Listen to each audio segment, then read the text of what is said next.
আমার ৫০ বছর বয়স। আসলে আমি একটা আইডেন্টি ক্রাইসিসে ভুগছিলাম। সংসারের একমাত্র আর্নিং ব্যক্তি। আমি আসলে তো বার কাউন্সিলের মেম্বার না। আমি শফিকুর রহমান।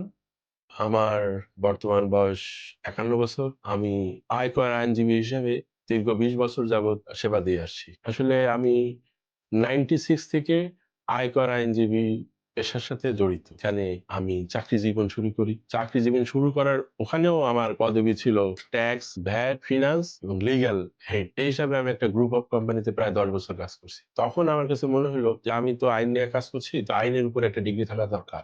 আমি ২০১০ সালে এলএলবি কমপ্লিট করি এবং তাদের এই কাজগুলি আমি করতাম। এই কাজগুলি করতে যেয়ে ২০১৭ সালে আমার ওই চাকরি ছেড়ে আমি এনবিআর এর সনদ নেই এবং প্রফেশনালি ইনকাম ট্যাক্স প্র্যাকটিস শুরু করি। অদ্যাবধি আমি ইনকাম ট্যাক্স প্র্যাকটিস করে আসছি। আমি মনে করি যে আমি সুনামের সাথেই আমার এই দীর্ঘ ট্যাক্স লয়ার হিসেবে কাজ করে আসছি। আমি একটা আইডেন্টি ক্রাইসিসে ভুগছিলাম। আয়কর আইনজীবী হিসাবে আমার একটা লম্বা ক্যারিয়ার আছে। আমাকে সবাই অ্যাডভোকেট হিসেবে সম্বোধন করছিল, কিন্তু আমি নিজে জানতাম যে আমি বার কাউন্সিলের কোনো মেম্বার না। কিন্তু লোককে এটা বোঝানো আমার জন্য কঠিন ছিল।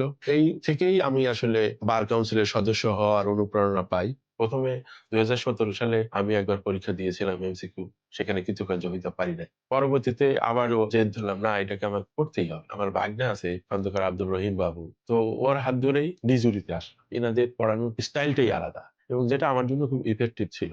আমি অনেক পড়াশোনা করছি। বার কাউন্সিলের যেসব নিয়ম নীতি আছে এগুলো আমি ফলো করছি। প্রতিদিন আমি ক্লাস এবং এর সহ ৬-৭ ঘন্টা প্র্যাকটিস করছি। এই প্র্যাকটিস আমার ইনকাম ট্যাক্স লয়ার হিসেবে প্র্যাকটিসের পাশাপাশি এই কাজগুলো আমাকে করতে হয়েছে। এই টাইম ম্যানেজমেন্ট আমার জন্য একটু টাফ ছিল। আমার ফ্যামিলির সাপোর্ট এবং আমার একাগ্রতাই বলবো এটা এবং চ্যালেঞ্জ, আমাকে উকিল হতে হবে, এই চ্যালেঞ্জটা আমাকে এই পর্যন্ত নিয়ে আসছে। আসলে ২০ বছর অনেক সময়। এর মধ্যে আমার ফ্যামিলি লাইফ শুরু হইছে। আমার বাচ্চারা আসছে। বাচ্চাদের পড়াশোনা, তাদের খরচ। আমাকেই আর্নিং, আমি সংসারের একমাত্র আর্নিং ব্যক্তি। আমাকে আর্নিং ও করতে হচ্ছে। আবার আমাকে পড়াশোনা। আমার কাছে তো মনে হয় আমার জন্য বেশি চ্যালেঞ্জিং ইয়াং ছেলেদের চাইতে। তারা ইয়াং থাকে, ফ্রেশার থাকে, তাদের উপরে ফ্যামিলির এইভাবে চাপ থাকে না। তারা তো ইচ্ছা করলেই আরো বেশি সময় ধরে পড়তে পারে।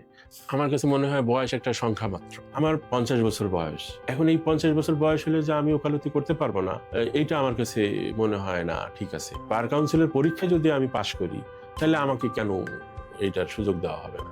আমি তো বার কাউন্সিলের যথাযথ পরীক্ষায় অংশগ্রহণ করছি, যথাযথ রুলস অ্যান্ড রেগুলেশন ফলো করে এই জায়গায় আসছি। আমি এমসিকিউ পাশ করলাম, রিটেন পাশ করলাম, বিজ্ঞ বিচারক মণ্ডলীর সামনে ভাইভা ফেস করলাম।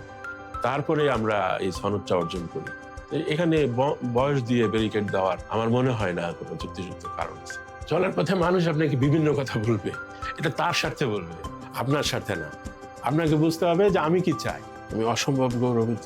আমার বাচ্চারা অনেক খুশি। তো সবাইকে অশেষ অশেষ ধন্যবাদ। বিশেষ করে ডিজুরুকে কৃতজ্ঞতা জানানোর ভাষা নাই। তারা আমাকে একটা সঠিক দিক নির্দেশনা দিতে পেরেছে।